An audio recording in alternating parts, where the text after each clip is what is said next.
லாசர் சொல்லுங்க. நத்தம் பகுதியில திரு நத்தம் விஸ்வநாதன் பேச்சுவார்த்தை நடத்தியிருக்காரு. பேச்சுவார்த்தையின் முடிவில் என்ன தீர்வு எட்டப்பட்டது? இப்போ அங்க இருக்கக்கூடிய நிலை குறித்து பதிவு பண்ணுங்களா சார்?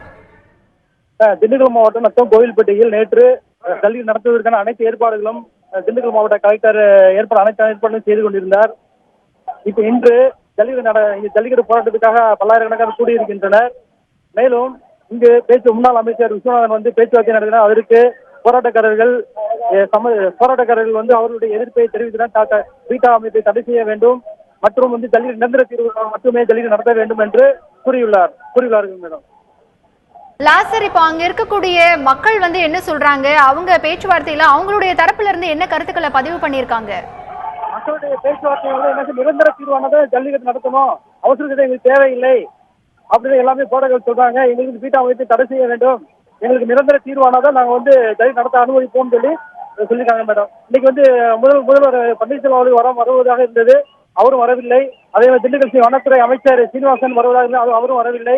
இங்கே கட்டுக்கடங்காத கூட்டம் அலம்போது கொண்டிருக்கிறது.